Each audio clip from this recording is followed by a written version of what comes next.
김현정의 뉴스투데이입니다. 올해 상반기 철강업계의 일자리는 지난해와 비슷한 수준을 유지할 것으로 전망됐습니다. 한국고용정보연구원이 최근 발표한 2016년 상반기 주요 업종 일자리 전망에 따르면 철강업계는 세계적인 공급 과잉과 중국의 급격한 수요 둔화, 온실가스 규제로 경기 침체가 지속될 전망이지만 건설과 자동차 업종의 내수 증가로 일자리는 지난해 상반기보다 소폭 감소할 것으로 예측됐습니다. 지난해 하반기 기준 국내 철강 업종 근로자는 11만 7천 명으로 전년보다 3천 명이 줄었습니다. 여수 순천 간 자동차 전용 도로가 개통된 지 이제 4년이 다 돼갑니다. 교통이 편리해졌지만 그만큼 사고도 잦아 대책이 필요하다는 목소리가 높았는데요. 오늘부터 구간 단속이 시작됩니다. 문형철 기자입니다. 끝도 없는 사고차들로 터널 안이 아수라장이 됐고 한 차량은 뒷부분이 완전히 들려 있습니다. 또 다른 사고 현장. 이번엔 경차 한 대가 터널 벽면에 위태롭게 걸쳐 있습니다. 지난 2012년 여수 엑스포를 계기로 만들어진 여수 순천 자동차 전용도로. 개통 이후부터 크고 작은 교통사고가 끊이지 않았고 지난해에는 90명이 목숨을 잃거나 다쳤습니다. 시속 80km로 속도가 제한돼 있지만 이를 지키는 차량은 많지 않습니다. 차가 많이 다니는 편인데도 100km 이상씩은 달리는 것 같아요. 속도를 좀 많이 내서 위험성을 좀 많이 느꼈어요. 운전자들의 불안이 계속되면서 개통 4년 만에 구간 단속이 이뤄지게 됐습니다. 단속 구간은 순천에서 여수 방향 6.8km, 평균 속도 80km를 넘을 경우는 물론 시작 지점과 종점에서 제한 속도를 지키지 않을 경우에도 단속 대상에 포함됩니다.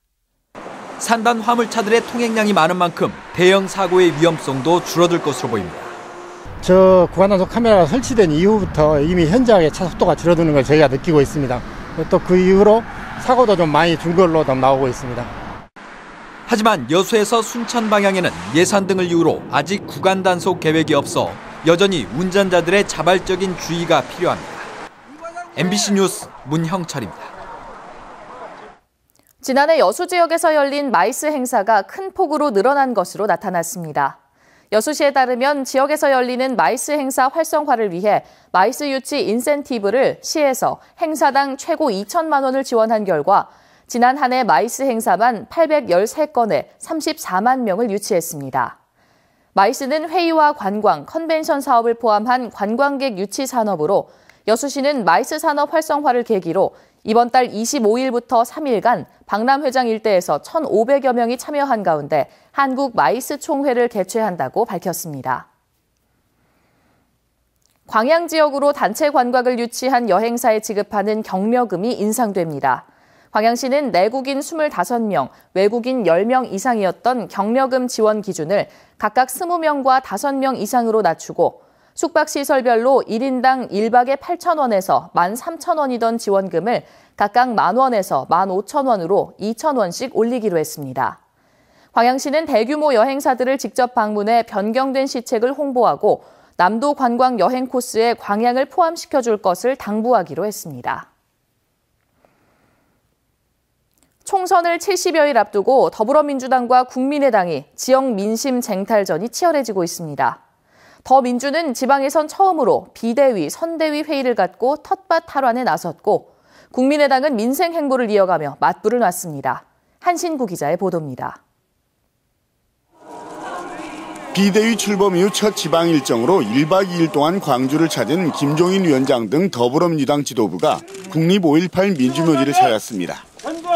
일부 5.18 단체의 거센 항의 속에서도 차분히 참배를 마친 김 위원장은 이어 열린 비대위 선대위 합동회의에서 광주가 미래에 대해 답답한 심정을 갖고 있는 것 같다며 호남에 희망을 주는 정당으로 거듭나야 한다고 강조했습니다. 총선을 승리로 이끌고 그 바탕 위에 내년에 집권을 해야만이 이 전남이나 광주의 이 답답한 심정을 갖다가 해소할 것이라고. 국민의당은 맞불 공세를 이어갔습니다. 조정관 공동위원장 등 광주 국회의원과 당직자들은 광주시 장등동 버스 종점을 찾아서 시내버스 운전자들의 고충과 노고를 들었습니다. 또 예비 후보자들과 간담회를 갖고 총선에서의 역할과 과제, 지역 민심 확보 전략 마련에 주력했습니다. 우리 국민의당이 정말 정치를 혁명한다는 그런 각오로 정치의 기본 문화와 체질부터 전부 바꿔갈 생각이고요. 일부 탈당을 저울질하던 지역 국회의원들이 잔류를 선언하면서 더민주는 민심 탈환의 전기를 마련했고 국민의당은 내일 중앙당 창당대회를 계기로 지지세 확산에 나선다는 계획이어서 설 연휴를 앞두고 텃밭 쟁탈전이 더욱 뜨거워지고 있습니다. MBC 뉴스 한승우입니다. 국내 화훼 산업이 값싼 수입산과 불황에 따른 소비 침체로 큰 어려움에 처해 있는데요. 적극적인 투자로 파고를 헤쳐나가는 농가가 있습니다. 문현철 기자가 보도합니다. 형형색색의 장미들로 가득 찬 강진의 한 시설하우스입니다. 간단한 스마트폰 조작으로 시설하우스 덮개가 닫히고 원도를 조절하는 보온 등이 절로 켜집니다.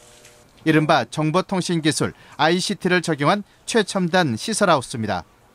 원도와 습도 조절, 양액 투입 등이 원격 제어로 가능해 일손을 크게 줄였습니다. 집에 있어도 만약에 오늘 비가 오거나 눈이 오면 스마트폰을 이용해서 ICT를 이용하여 난방이라든지 전조등을 켤 수 있는 거를 가능합니다. 또 ICT에서 모은 데이터를 분석해 각 농가에 맞는 최적의 원실 환경을 만들 수 있습니다. 이를 통해 15%의 에너지 절감과 품질 향상이란 일석이조의 효과를 거두고 있습니다.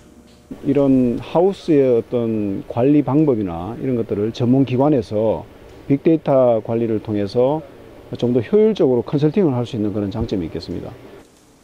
전남도의 장미 최대 수산지인 강진구는 정보통신기술 융복합사업에 대한 지원을 확대해 나갈 계획입니다. 값싼 수입산에 밀려 침체된 국내 화훼 산업이 첨단 기술 도입과 신품종 개발로 경쟁력을 키우고 있습니다. MBC 뉴스 문현철입니다. 여수시가 시민들의 공감과 지역 활성화를 위한 현안 사업 육성을 위해 부서별 브랜드 사업을 추진합니다. 여수시는 다음 달 초까지 부서 내 팀 단위 또는 팀 간 협업을 통해 시민 체감형 사업 발굴에 나서 부서별로 한 건의 대표 브랜드 사업을 선정할 계획입니다. 여수시는 그동안 시 추진 사업을 일괄적으로 정해 시행해 오던 것을 부서별로 시민이 원하는 현장 중심의 브랜드 사업 추진을 위해 이 같은 사업을 펼치게 됐다며 시민 소통 중심의 창의적인 행정 실현에 큰 도움이 될 것으로 기대했습니다. 고흥군이 올해 농기계 임대 사업 규모를 확대합니다. 고흥군은 지난해 69종 330여 대의 농기계를 농민들에게 대여한 데 이어 올해는 83대를 추가로 확보하고 굴삭기 등 조작이 어려운 장비에 대해서는 현장 실습 교육을 시행하기로 했습니다. 지난 2011년부터 시작된 고흥군의 농기계 임대 사업은 이용률이 매년 20%씩 증가해 지난해에는 1,788건을 기록했습니다. 여자만과 등량만 해역의 새꼬막 집단 폐사와 태풍 찬홈으로 피해를 입은 어민들의 복구비로 48억 원이 확정됐습니다. 새꼬막 폐사는 지난 2014년 9월부터 석 달 동안 급격한 수온과 염분의 변화로 300여 어가에서 발생해 45억 원의 피해를, 태풍 찬홈은 강풍과 풍랑으로 해상 가두리 6곳에 3억 원의 피해를 입혔습니다. 전라남도는 복구비와 함께 피해 어가의 영어 자금 상환을 연기하고 학자금 면제 등 간접 지원도 시행할 예정입니다. 오늘부터 오는 4월 29일까지 올해 쌀과 밭, 조건분리 지역 직불금 신청이 이뤄집니다. 농림축산식품부는 농한기에 직불금을 신청할 수 있도록 지난해보다 신청 시기를 한 달 앞당겼으며 밭 고정 직불금의 지급 단가가 헥타르당 25만 원에서 40만 원으로 인상됐다고 설명했습니다. 또 고령 농업인이 신청서 작성에 어려움이 있다고 판단돼 신청 서식을 간소화했다고 덧붙였습니다.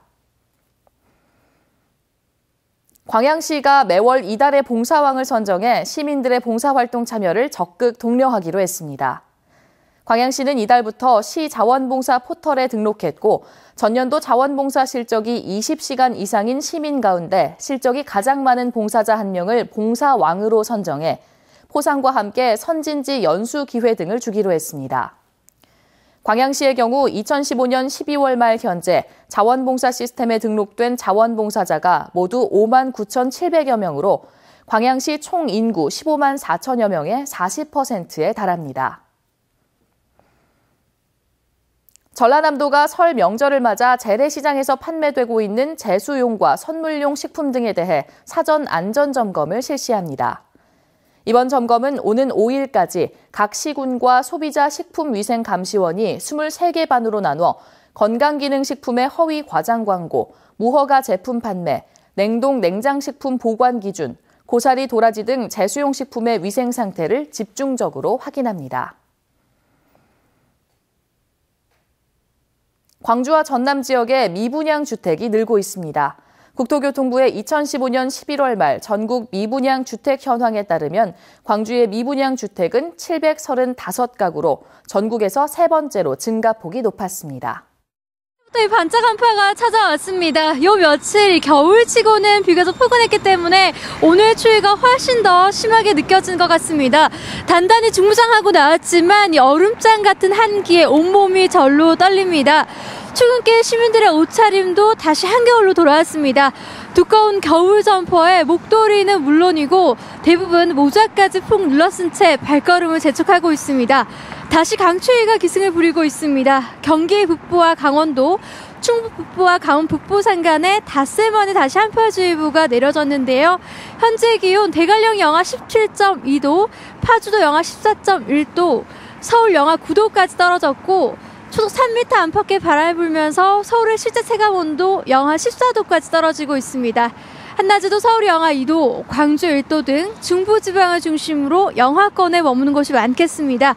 하지만 이 추위 오래가진 않아서 수요일 낮부터는 차츰 누그러지겠습니다.